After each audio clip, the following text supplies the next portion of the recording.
of Rosh Hashanah, I began my sermon by telling a story about how I ended my football career when a 7.1 earthquake struck Northern California. In the Loma Prieta earthquake, 63 people died. In 9/11, not including the terrorists, 2,977 victims died. As of Friday morning, when I was writing, the current death toll in Turkey and Syria was 22,000. I don't know what it is now. And this is not the worst earthquake or natural disaster that most of us have been alive for. In 1948, there were earthquakes in Iran that killed about 50,000 people. Floods in the 1970s from India to Vietnam that killed tens and tens of thousands. Earthquakes in Haiti, hurricanes, and even the heat wave last summer in Europe is blamed as a natural disaster for 22,000 deaths. But as I read this week's parsha, I got stuck on one verse, and I couldn't let it go.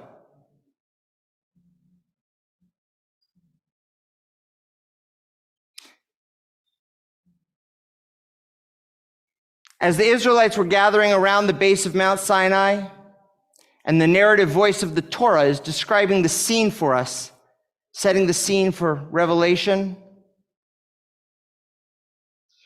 For those of us who don't remember what it was like, let me read the verse. V'har Sinai, ashan kulo mipnei asher yarad alav Adonai ba'esh, ve'al ashno ke'eshan hakivshan, ve'cherad kol har me'od. Now Mount Sinai was all in smoke, for Adonai had come down upon it in fire. The smoke rose like the smoke of a kiln, and the whole mountain trembled violently. So how do we make sense of this experience?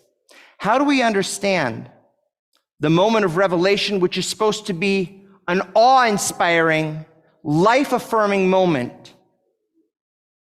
when we just witnessed, albeit through media coverage broadcast around the world, but we witnessed the same situation of the earth trembling violently?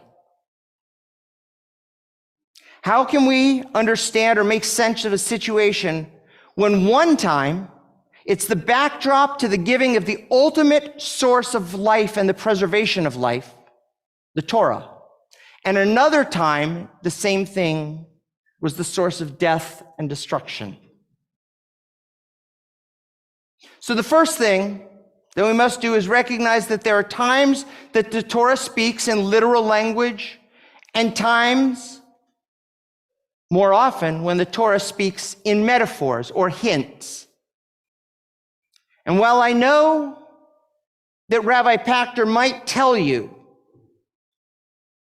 that when the Torah says this week, "You have seen what I did to the Egyptians, how I bore you on eagle's wings and brought you to me," he would tell you that that's a reference to who's going to win the Super Bowl tomorrow.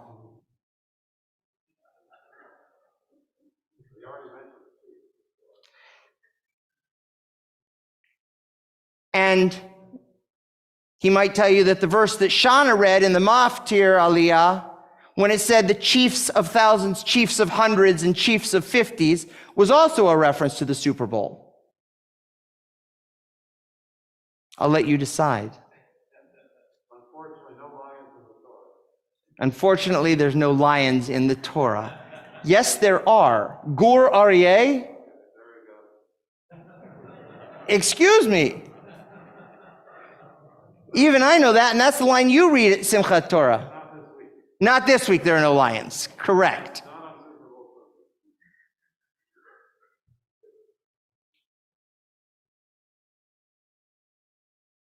I'm going to tell you that God never sent giant eagles to bring the Israelites from the bondage of Egyptian slavery. When it says, "I brought you out on the wings of eagles," Annette had to bring it up, so now I wasn't going to mention it, but now I'm going to mention it. So sidetrack for a second. When Operation Moses and Operation Solomon went in to rescue Ethiopians, Ethiopians had never seen an airplane before, other than these things flying in the sky. And here comes the Israelis landing 747s and say, okay, get on them. And the Ethiopians looked at them and said, oh yeah, right. The Ethiopians knew their Torah very well. One of the commanders of the Israeli military who was with them realized that if he could convince them that this was the wings of eagles that was going to take them to the Holy Land, that they would get on. And so he spoke to their religious leaders, their rabbis, and he quoted this verse. And slowly, he convinced them with this verse to get on. So there are the wings of eagles. But we know that in the Torah, it's a metaphor because there were no 747s in the days of Moses. So if we understand that the Torah indeed is speaking in metaphor, then is it possible to use that lens to examine the scene at the base of Mount Sinai prior to Revelation? What would that imply about the whole story of Revelation? Is it just a metaphor? What about the entire Torah? Is that a metaphor? We're not going to answer all of that. But with regards to our verse, specifically,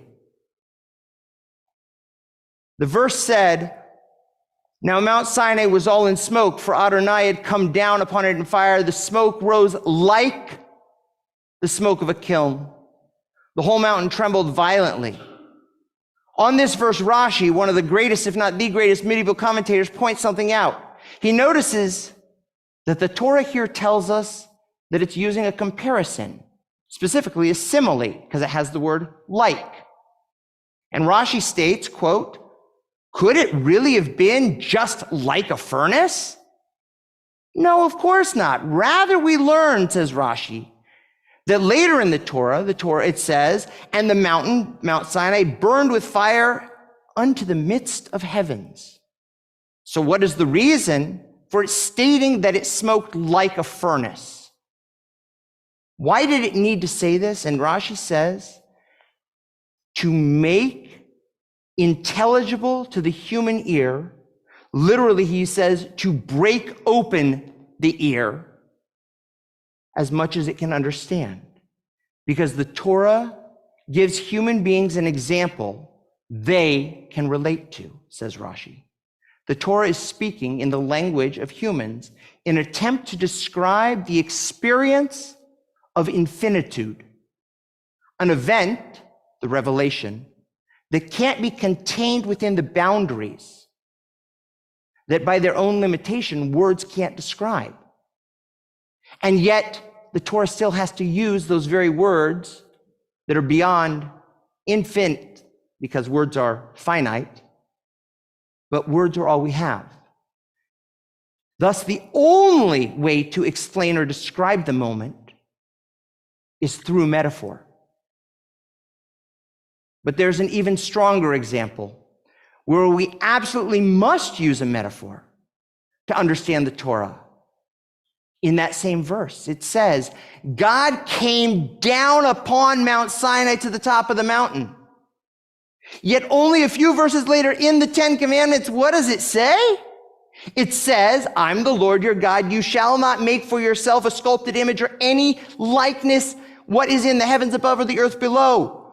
I, God, cannot be contained in a thing, in a place.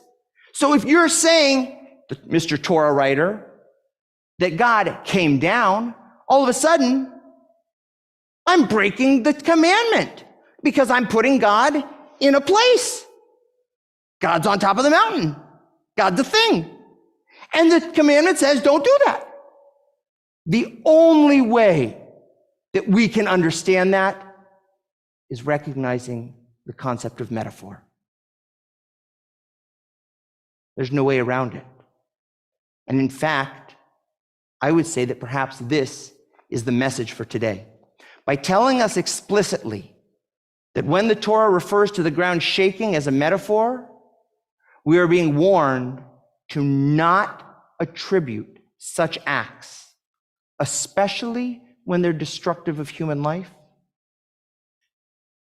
Don't attribute them as an act intentional of God. And to take this further, the commentator, the Bechor Shor of 12th century France, a contemporary of Rashi, tells us that the only ones at Mount Sinai who actually had the ground shake for them under their legs were those who tried to look behind the curtain. If you try to look at the mountain, is God really there? If you tried to reveal God's secrets, the ground shook for you. But if you trusted that God is bigger than we can see, and we just have to experience it as it is, the ground didn't shake, but rather was a metaphor for the experience. Likewise, the only theological significance that I can possibly see attributed to the horrors that are still unfolding in Turkey and Syria come as once again the barriers between nations are broken down by the ground shaking, because the ground shaking broke down those barriers. With over 30 countries from around the world, enemies, one of my children said, when I told them that Israel was offering Syria and Turkey humanitarian aid and had sent over 100 people, and one of my children said, "Is that a peace offering?" And I said, "No, this is what humans do when you are human, because we break down barriers when the ground shakes." The only theological significance is God breaking down the barriers so that we can help each other. The Torah is a tree of life. It could only be given to a people whose boundaries between one another had been lowered, so we could open our ears to the cries of one another in such moments, so that we would understand the importance of helping one another and preserving life. And thus, Kevin, can I get a copy of that? Gave you all the copies. No, it's fine. And thus, can you share that on the screen? And thus, I ask you to join me in a prayer for those who are suffering.